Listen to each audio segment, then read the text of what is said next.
Spring practices kick off today, and we're here to talk about everything Kenny Dillingham on this edition of the Locked On Sun Devils podcast.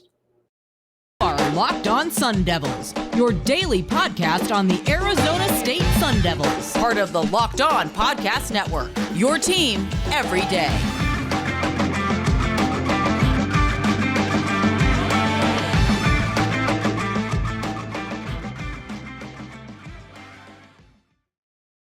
Welcome back to the Locked On Sun Devils podcast, part of the Locked On Podcast Network, your team every day. My name is Richie Bradshaw, and I will be your guide for everything Arizona State Sun Devils. As always, thank you guys for tuning in. Wherever you're listening, hit like and subscribe and turn on notifications so you get an update when we post new content.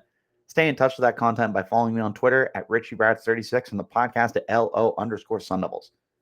Today, this is your all-inclusive, everything you need to know about Kenny Dillingham and what we should be paying attention to for the majority of spring practice. This will serve as an introduction to Kenny Dillingham, as I know that there are going to be a lot of new Arizona State Sun Devils fans who aren't familiar with Dillingham and maybe haven't tuned in to football in a minute because it's been uneventful and unexciting for quite a while now. So for those of you who aren't aware of Kenny Dillingham, not to worry, I'm going to catch you up to speed.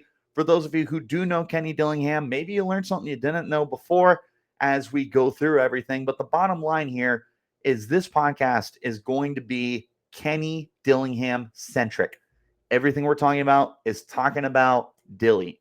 Let's go ahead and start with, who is Kenny Dillingham? Well, Kenny Dillingham is an offensive-minded guy. He's very, very young. He's only 32 years old. He'll turn 33 on April 28th. Which I believe is the NFL draft, funny enough. And he's very young. He's very innovative. He actually grew up in the Valley out in Phoenix and went to, I can't remember where he went to high school, but he did go to Arizona State and ended up graduating from there, was actually an offensive assistant for 2 years at Arizona State before following Mike Norvell to Memphis. He was at Memphis from 2016 to 2018. He then went to Auburn for 1 year, went to Florida State for 2020 and 2021, and then followed Dan Lanning, the former Georgia defensive coordinator, from Florida State to Oregon to become the offensive coordinator. He's been in an offensive coordinator position since 2018, but 2022 was really his time to shine. And it was his opportunity to be the full-time play caller for the offensive side of the football. And it looked pretty good because Bo Nix, who was teetering on being a bust at Auburn, who, funny enough, Dillingham got to work with him at Auburn. Maybe that's what turned into major success when he got to Oregon. Bo Nix ends up being a Heisman caliber kind of quarterback last year. Oregon's offense soars to new heights that it hasn't seen in a handful of years. And this is an Oregon team that we're pretty accustomed to having great offenses, but they truly got back into the rhythm of things when Kenny Dillingham was there. Arizona State fires Herm Edwards last year. Shaun Aguano was promoted to the interim head coach. The opportunity to be the head coach of Arizona State is open, and Kenny Dillingham, an ASU alum and an Arizona native, is very interested in picking up that position. He interviews, he aces the interview, he comes home, and he says from day one, this is my dream job. Now we take a look at everything that he's built in such a short amount of time. There's been all sorts of movement on this team. There have been 45 new additions to the team. 30 kids are transferring in. 15 kids are coming through as recruits. This is a massive, massive roster overhaul. Not only that, but Arizona State lost about 20 kids to the transfer portal, including big names such as Emory Jones, who was a starting quarterback for about half the year last year for the team. They are going to be almost a completely different unit. Short of a small handful of guys from last year, we are looking at a completely new Arizona State Sun Devils football team. For better or for worse, this is going to be a team that is being formed in the image of Kenny Dillingham very, very, very, very early. Most of the time when you talk about college coaches, you typically talk about you need to give them a 3 to 5 year window to see if they're going to work. This gives them the opportunity to get their recruits in, get their transfers in, and kind of figure out whether or not this coach is able to A, recruit, B, coach these kids up, and C, be successful. With Kenny Dillingham, we're going to get that very, very quickly. We are going to get that exceedingly fast because there's already, like I said, 45 new guys that are coming to this team. That has the potential for you to potentially, this won't happen, but you could potentially have a new starter at every single position, offensive and defensively, and the backup depth behind them. There's going to be really healthy competition, which is something we're going to talk about a little later in the show. But the bottom line here is that Dillingham has an opportunity to really establish his brand with Arizona State earlier than some of the other guys may have been able to. And one of the things that he's really marketed, and you guys have probably seen this hashtag, is activate the Valley. What he wants to do and what he has already shown he is capable of doing is bringing back these Arizona kids from high school that didn't get recruited hard enough by Arizona State and thus went off to colleges outside of the states. There have been several very talented players like Mark Andrews and Christian Kirk and Kyle Allen who didn't go to Arizona State because they weren't recruited as hard as they should have been. Now you're seeing former prospects from Arizona that are coming back, like highly regarded 4-stars in Jake Smith and Jacob Conover, wide receiver and quarterback respectively, who transferred back to Arizona State with Dillingham coming here.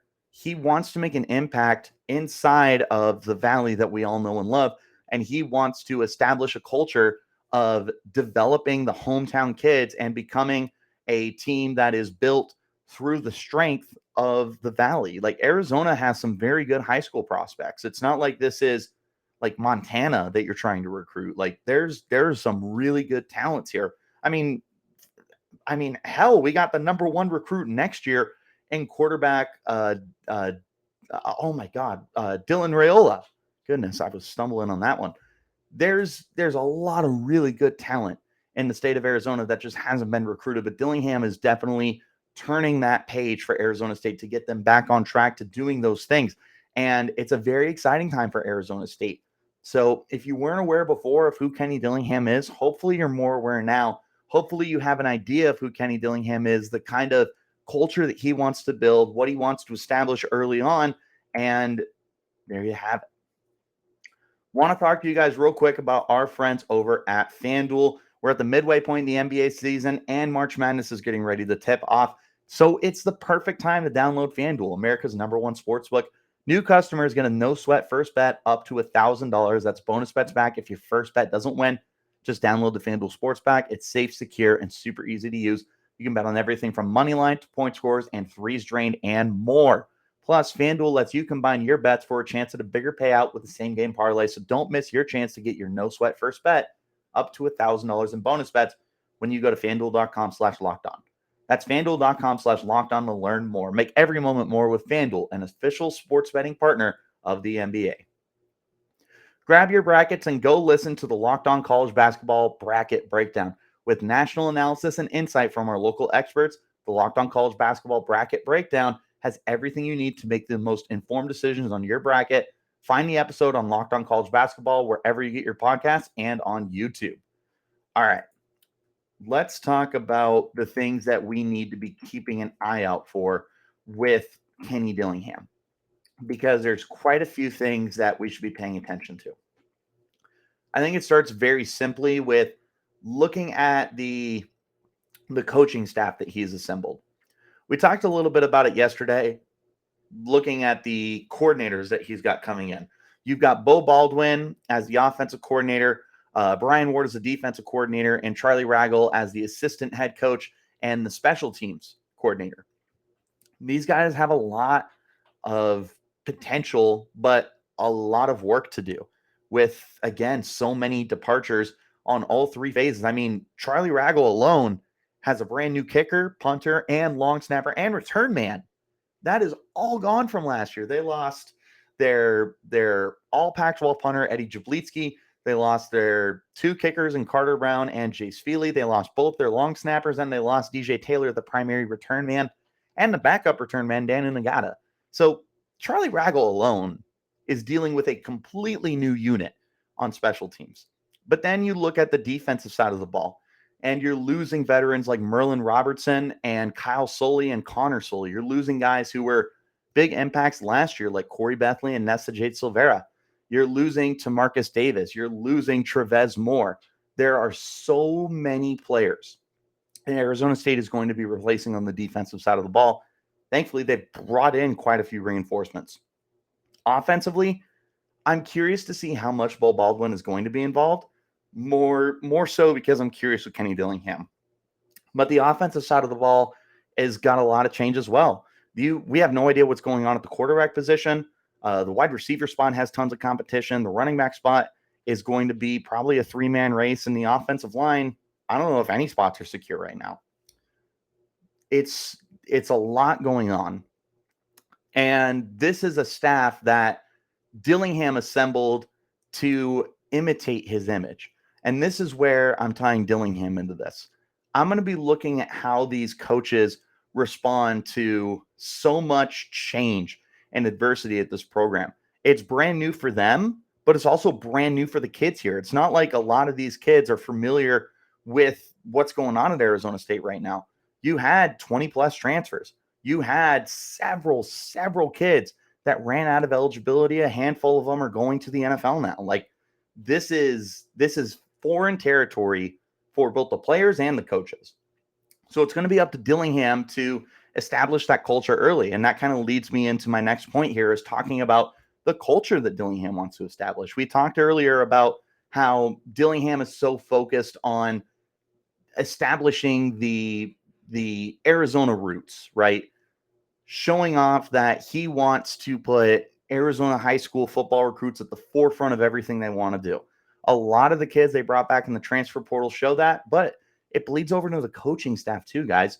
There are some very successful former coaches from Arizona high schools that are out here. The biggest example I can give you is Jason Mons, who's an incredibly successful high school head coach in Arizona. I can't remember where it is off the top of my head, so I'm going to be pulling it up here as I'm going through. But he was a huge get for the team. He comes in as the tight ends coach. They're going to be looking at him to really get things going for Arizona State. Saguaro High School is where he's from. They also brought back Vince Amy. He's a defensive lines coach. He played for the Sun Devils in the 90s. So, and then they also brought in DJ Foster as one of their personnel assistants. DJ Foster is a Sun Devils legend, played for the team during the 2010s and was highly productive as a running back and wide receiver. The point of these hires, you know what? I forgot one more. Shaun Aguano is back from last year. He was the interim head coach. He is one of the guys the kids know. And Dillingham made it a point in his opening press conference to state that Shaun Aguano will be coming back for the team. And that was very pivotal for everyone to really buy into him.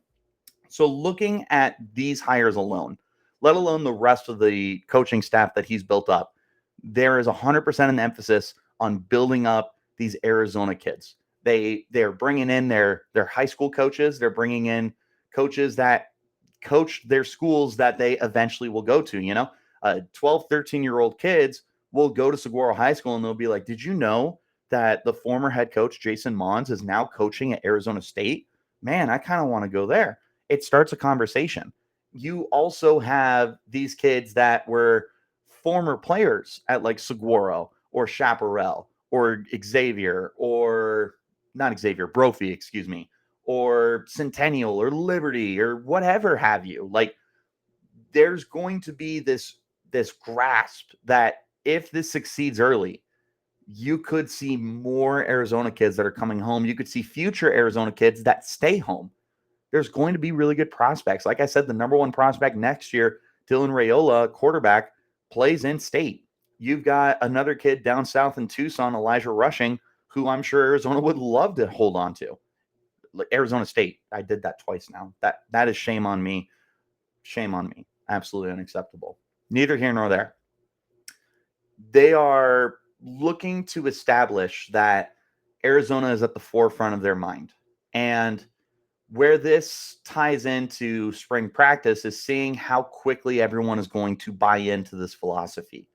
You have brought in so many kids back from the transfer portal that were originally Arizona kids that grew up inside the Valley and they grew up playing football out here. Tristan Monday, Crew Jackson.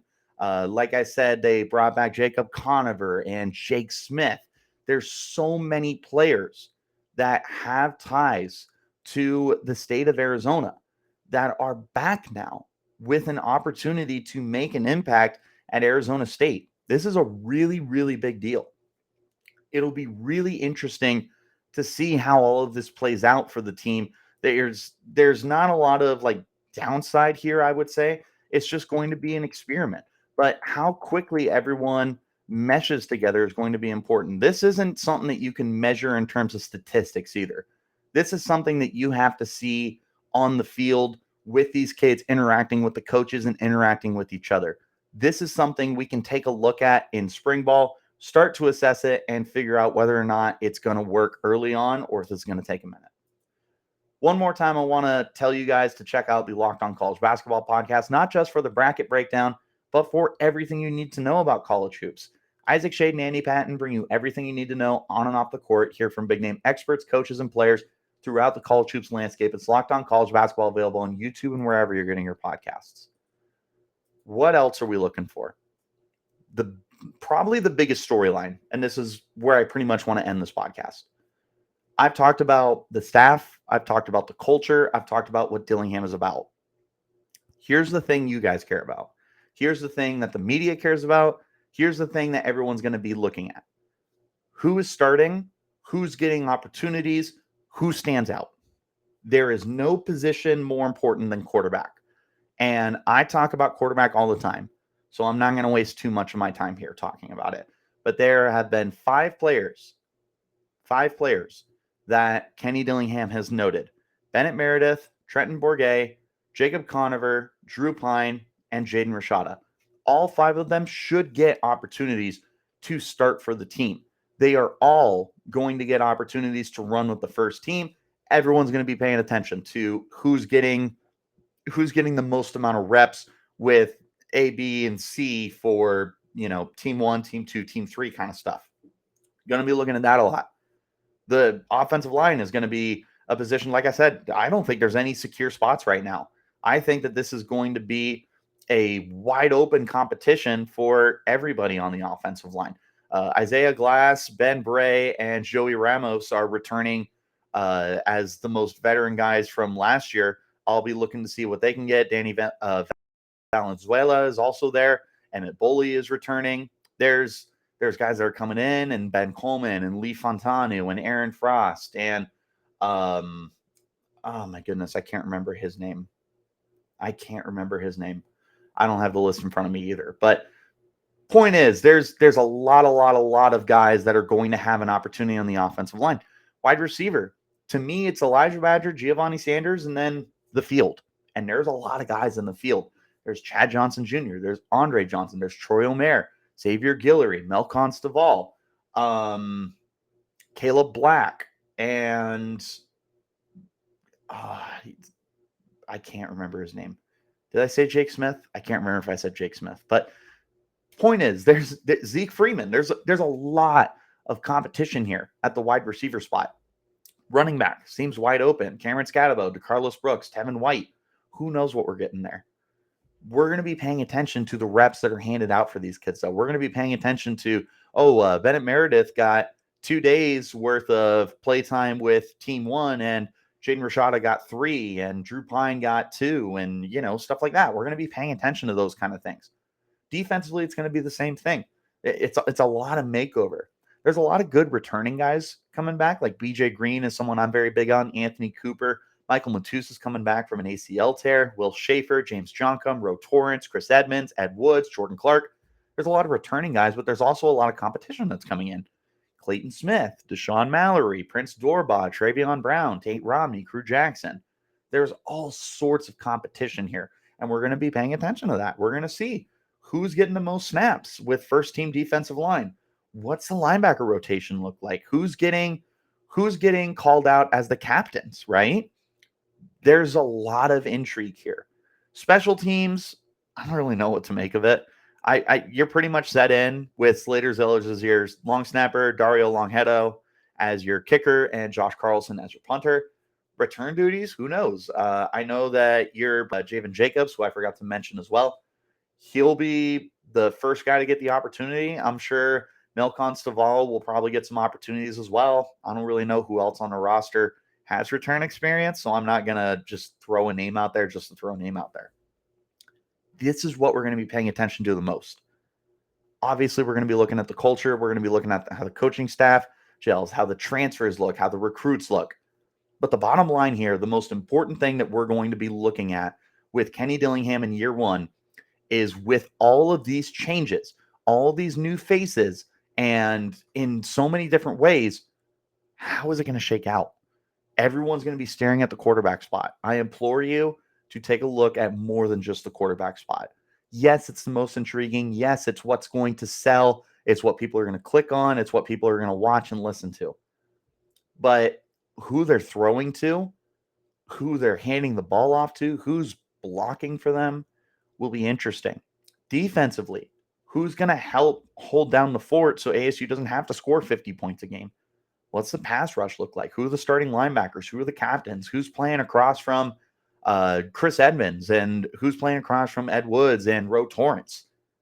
There's a lot to digest here for Arizona State football. There are so many great competitions that are going to be had. And the forefront of it is Kenny Dillingham and how he adjusts his lineup to it. So, yes, the biggest thing we're going to be looking at is probably who gets the most amount of quote-unquote starts with first team, plays with second team, third team, whatever have you. We're going to be paying attention to that. We're going to be paying attention to how these transfers interact with Kenny Dillingham. Are they going to come in and be immediately motivated because it's a new staff and it's wide open? Or are they going to take a back seat to the guys who are returning? How quick are these recruits going to make an impact? There's only one guy who's not a 3-star. Are we expecting all of these kids to essentially redshirt?